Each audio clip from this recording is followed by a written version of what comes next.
Tell her the story on this side right here, what you did. This entire side was burnt off it, basically. It has been pieced back together, one piece at a time, with stripping and tiger hair and bondo and just Caught on fire and melted. Oh. Yeah, it was in the fire. Tires were melted off, T-top was melted off, windshield was melted off. Part of the spoiler in the back, part of the right there you can see. All right.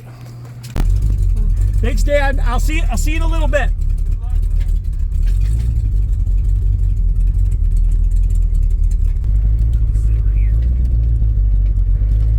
After this truck. After the Jeep or after the semi.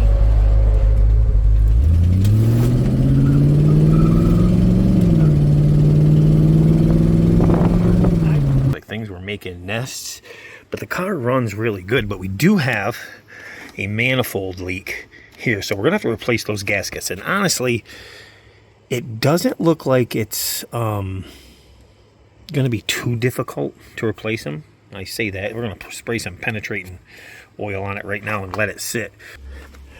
There's our throttle cable, and when that comes up, that's hitting the bottom of this, so we're gonna have to fix some of that. Okay, that's the Edelbrock. We'll clean that up. That's a decent carb.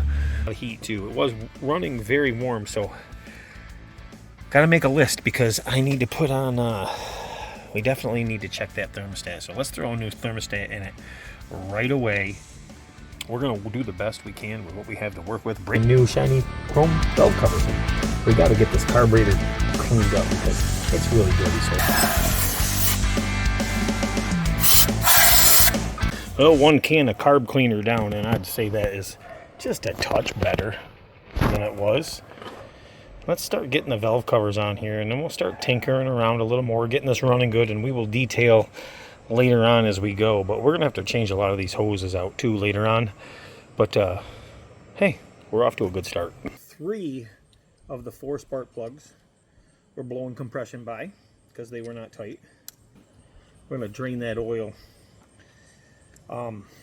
She's tuned up except for the wires. Hopefully they will be here by tomorrow. We got to get that oil drained. There we go. There it is. It looks it actually doesn't look as bad as I thought it was going to look, but I got to let this down and get this out completely. So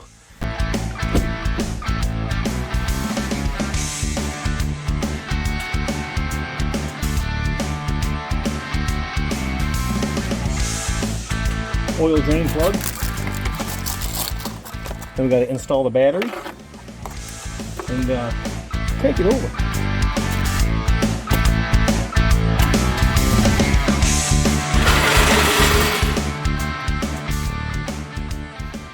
Okay, we're back. It is 5 days later, and I started kind of doing the intake by hand. I degreased it. We got the Chevy GM color blue on here, like was on here, and I've done a lot to this car that I didn't capture on camera because, well, spontaneous things were popping up.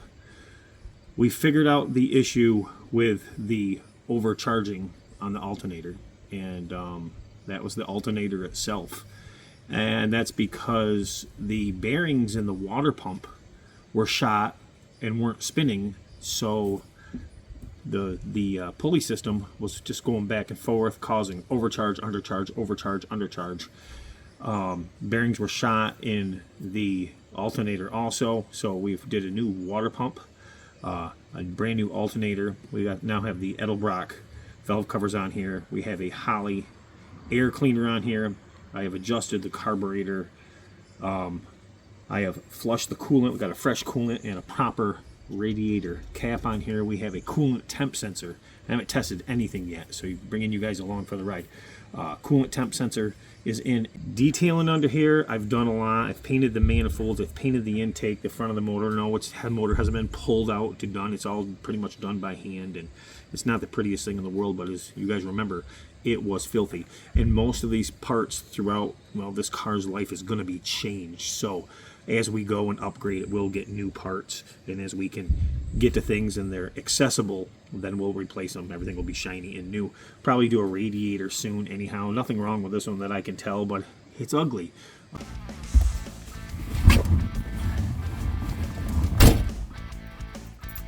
Let's take this beast for a ride and see all the little issues that we're going to have to contend with on this car.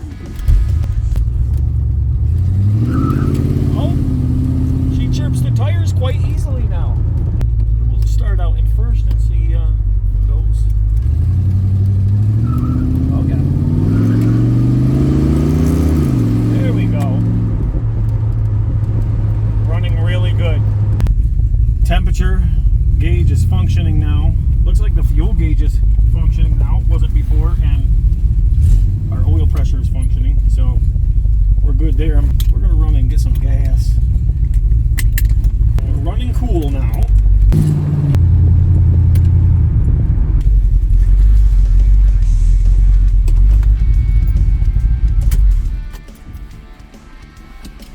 Let's get some gas.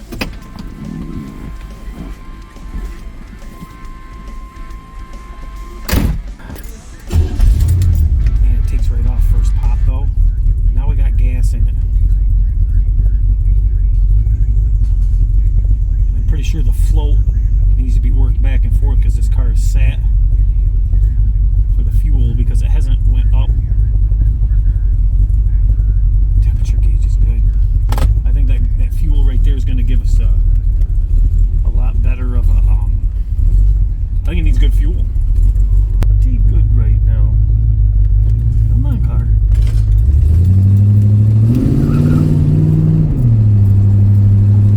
All right, let's take it around the block. Let's see what we got. We have a functioning temperature gauge, and that makes me happy.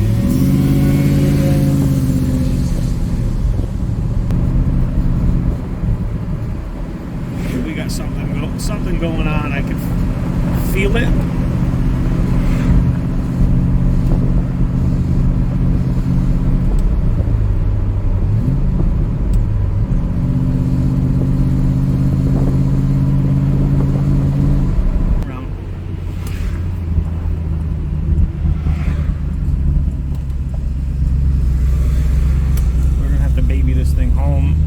Something is the matter. Something is up. And I don't want to wreck.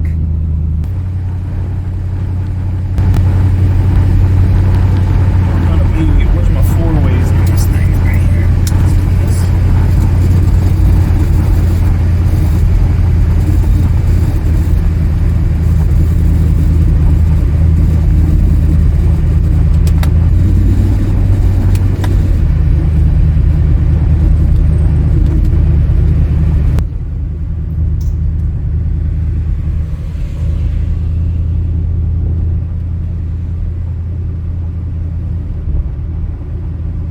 Feeling it has to do with the power steering.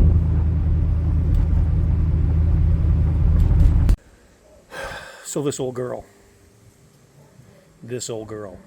Now, these particular cars have a power steering control dampening valve. It's equal proportioning to each wheel. It's a really weird setup.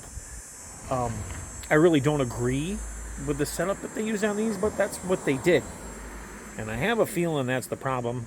All kind of ball joint type things and everything's, and this is on a shaft. It has to be screwed in. And then there's a balancing nut in here that balances this shaft out so it doesn't steer one direction or the other that you have to balance out. It sounds complicated.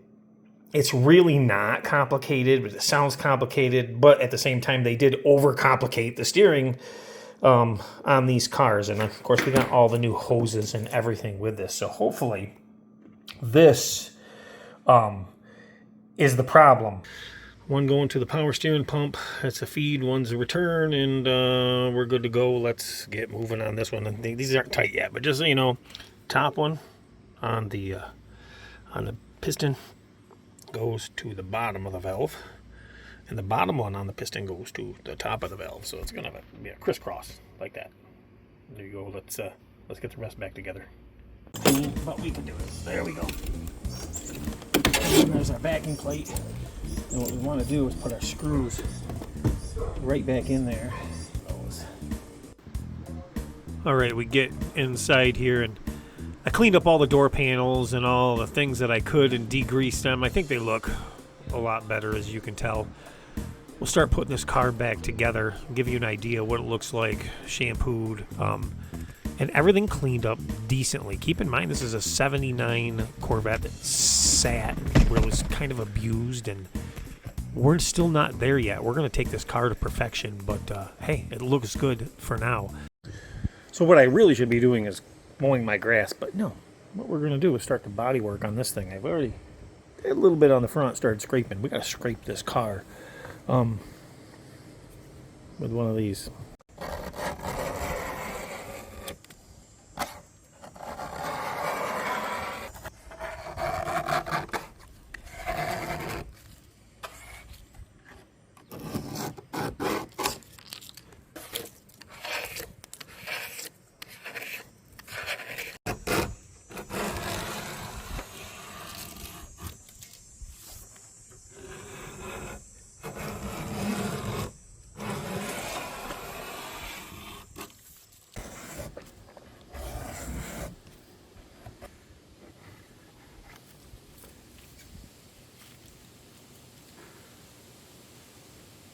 So I decided to start a little sanding on it just to see with some 320 to see if this surface would smooth out. And you know what? It's smoothing out actually really nice. So it's not going to be as hard to work with as I thought.